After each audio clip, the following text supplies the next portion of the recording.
नेता विपक्ष राहुल गांधी का प्रोग्राम छात्रों की गूंज राजस्थान के कोटा से चलते हुए सीधे अब नागपुर की तरफ मुड़ गया है। जी हां दोस्तों, नागपुर यानी कि आरएसएस का गढ़, मोहन भागवत का गढ़ या घर, कुछ भी मान लीजिए।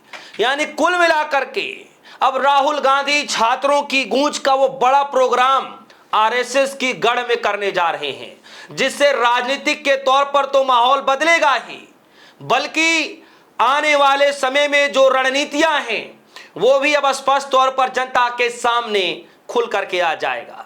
यानी राहुल गांधी एक तीर से दो निशाने लगाने जा रहे हैं। मैं बताऊंगा किस तरीके से, लेकिन उससे पहले मैं आपको बता दूं कि राहुल गांधी जब महाराष्ट्र के अंदर, पुणे के अंदर जब कर ही लिया प्रोग्राम, सक्सेस रहा वो प्रोग्राम, भारी तादाद में महिलाएं, खास तौर पर जो स्टूडेंट, जो छात्राएं थी, भारी तादाद में वहां पर जब पहुंची, वो प्रोग्राम सुपर डुपर हिट रहा।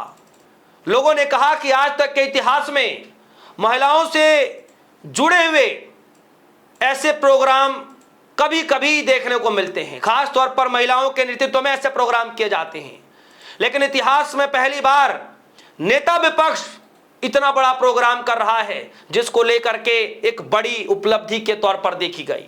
और यही कारण है दोस्तों, यही कारण है कि अब राहुल गांधी फिर से नागपुर में करने जा रहे हैं। और नागपुर में आरएसएस का गढ़ है, मोहन भागवत का गढ़ है।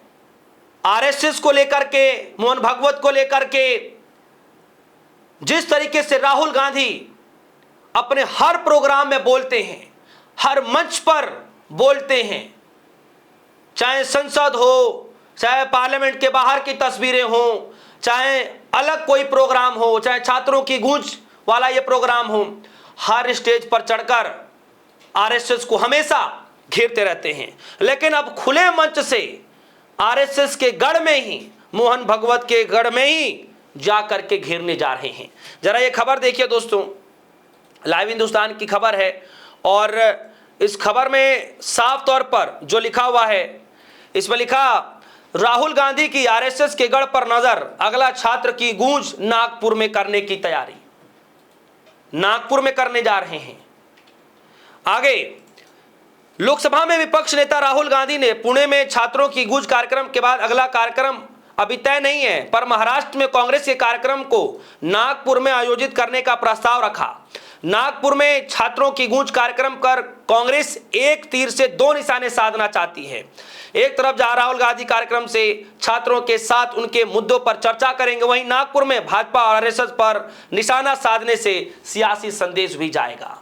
और खुले तौर पर राहुल गांधी जिस तरीके से बोलते हैं, ये मुझे बताने की जरूरत नहीं है। तो मैं आपको पुणे से लेकर के देहरादून तक, और देहरादून से लेकर के प्रयागराज, यूपी का प्रयागराज, उसके बाद फिर पुणे, ये सारे आपको मैं लिए चलता हूं। सबसे पहले मैं स्टार्ट करता हूं, देखिए जब राहुल गांधी ने राजस्थान के कोटा में जब कहना शुरू किया था, सुनिए।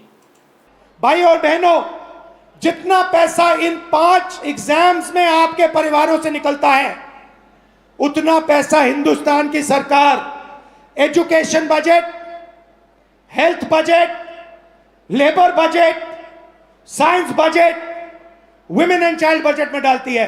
मतलब 5 मिनिस्ट्रीज का पैसा, बजट का पैसा हर साल इन एग्जाम्स के माध्यम से आपके परिवारों के जेब से निकाला जाता है।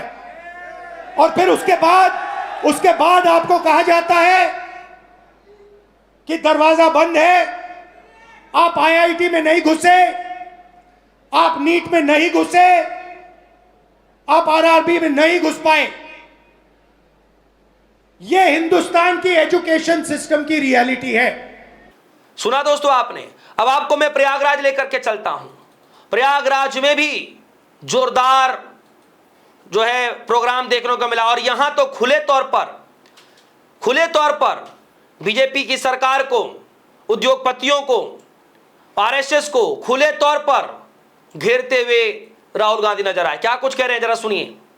नरेंद्र मोदी जी आपका ध्यान भटकाते हैं और पॉलिटिकल सिस्टम चलाते हैं, वोट चोरी होती है वोटर लिस्ट में ब्राजील की औरतें आती है, और तीसरा आपके सोच पर कंट्रोल, जो इलाहाबाद यूनिवर्सिटी में किया गया है, आरएसएस के वाइस चांसलर्स बैठा के हर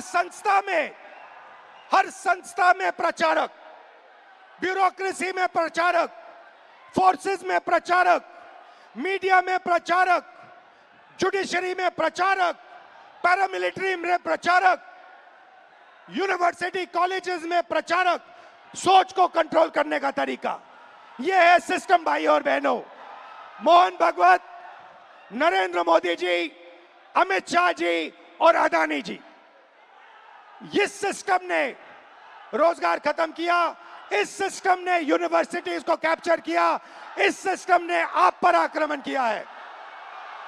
मगर इस अंधेरे में आप लोगों ने लाइट जला दी। सुना दोस्तों आपने।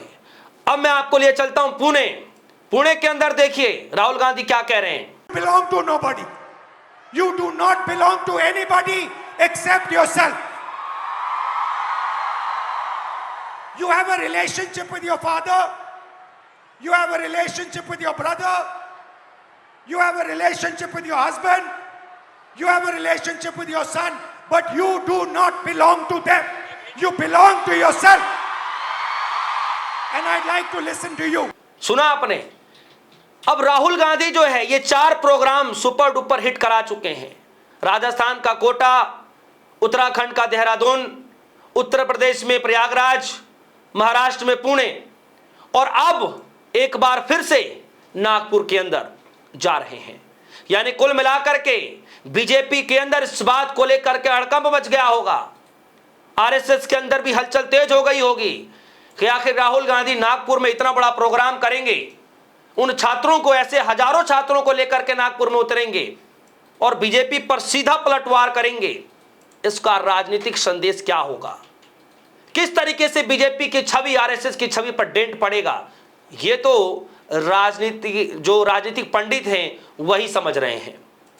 खैर, आप क्या समझते हैं, क्यों राहुल गांधी ने नागपुर के अंदर प्रोग्राम करने का सोचा है? हालांकि खबरें ये चल रही है कि अभी तक आधिकारिक तौर पर कोई जानकारी नहीं है, होगा प्रोग्राम, लेकिन कहा यह जा रहा है कि हो सकता है कि इससे पहले राहुल गांधी बिहार के अंदर करें, तब उसके बाद नागपुर के अंदर करें।